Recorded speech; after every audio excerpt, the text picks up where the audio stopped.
Hello, boys and girls. Um, it's Mrs. Jones, and I'm going to start reading your summer reading book with you. So, if you haven't started reading your summer reading book and you need to get started, and you're not really into it because it's summertime and it's so nice outside, you can start now. Now, you're probably wondering where I am. I am sitting on the floor in the bathroom because it's the only quiet place in my house. And I know that your parents probably understand, but I try to do outside, and the kids are outside screaming, and then they're inside the house. So I thought bathroom is the best place. I'm not sitting on the toilet because I thought that was going to be really weird. So I'm sitting on the floor, so trying to get up. I don't know. But anyways, I do have a 4th grade Instagram that I'm going to start using throughout the whole year, and it'll be so much fun to post pictures on there and just what's happening. So the 4th grade Instagram, and oh, this is probably backwards, isn't it? It's probably backwards. So that's probably not going to work. I should have probably wrote it backwards. But anyways, it's SMPS space 4TH space GRADE. So find it on Instagram.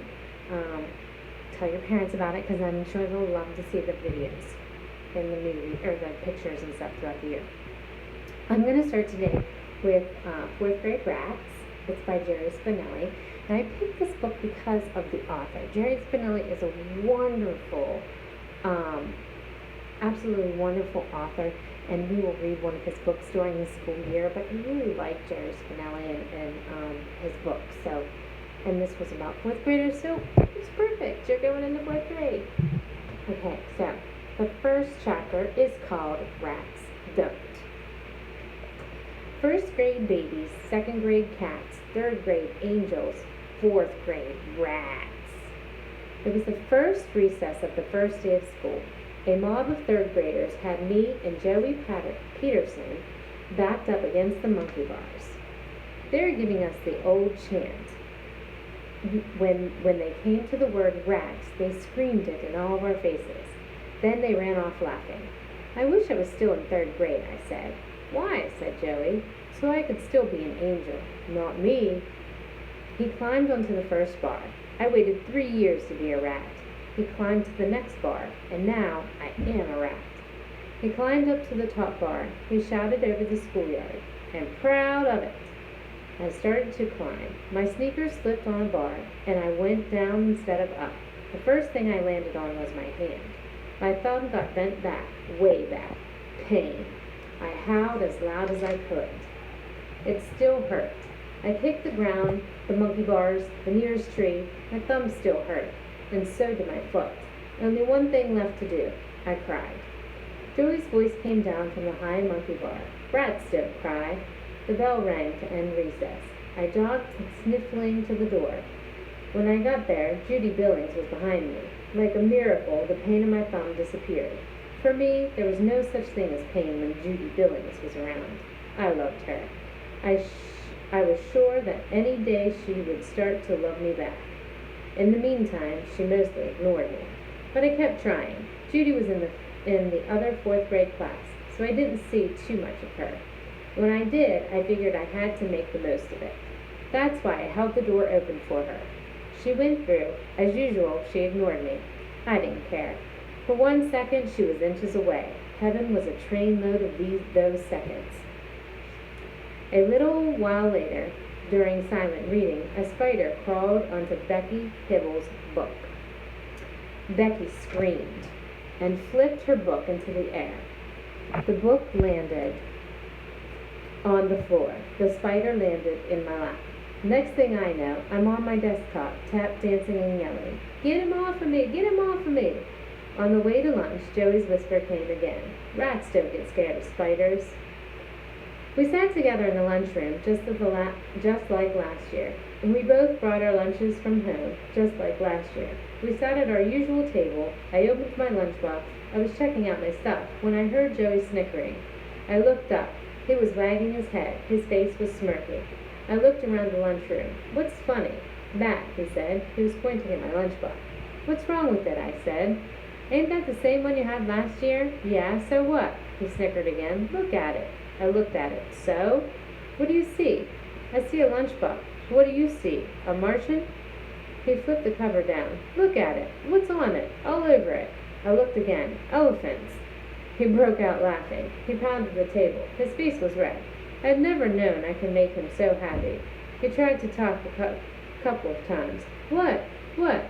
But he kept cracking up. Finally, he slapped his hand over his eyes and got it out. What are they doing? The elephants? Yeah, they're flying.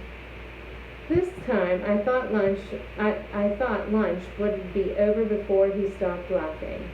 Other kids were looking over. Gerald Willis, a sixth grader, and a school bully threw a French fry at Joey, but that didn't stop him. I unwrapped my sandwich. I didn't have all day.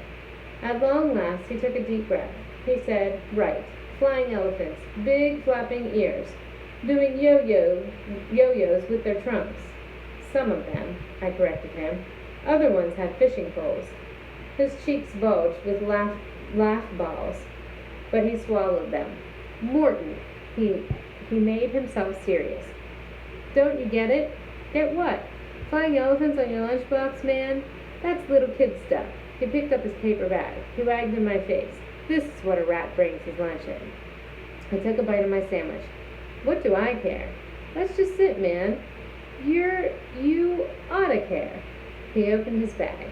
If you don't care, who will? Your mom probably got you that box, right? Yeah, I guess.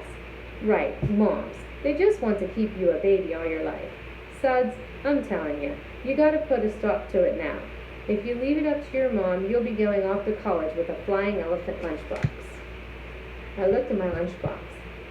I had it since first grade, when I was a baby and glad of it. Most of the other kids broke their lunchboxes or lost them, so they got new ones every year. My lunchbox just kept rolling on. The elephants were fading, and some were even starting to look like hippos. But I loved my lunchbox. It was like a brother to me. Now that I thought about it, I wasn't even sure I could eat lunch at school without it. And as for my lunchbox going off to college with me someday, well, to tell you the truth, I didn't see anything so bad about that. I looked at Joey. He was wagging his head and smirking again. Uh-oh, I thought. It's not just the lunchbox. Okay, so that's chapter 1. Isn't that exciting? Now, I'm not going to read every chapter with you. So this isn't an out of, well, I'll just listen to Mrs. Jones reading. I won't have to read. But I will, sometime soon, come back on and go to read. I will read chapter 5 with you. You're Not Funny. Chapter 5. So, in the meantime, before you watch the next video that I will make, you need to read chapter 2, 3, and 4, okay? And I will also be reading the same books sometime soon also. So if you're reading those first, you can wait and watch the videos with those if you want or whatever. Okay, have a great summer.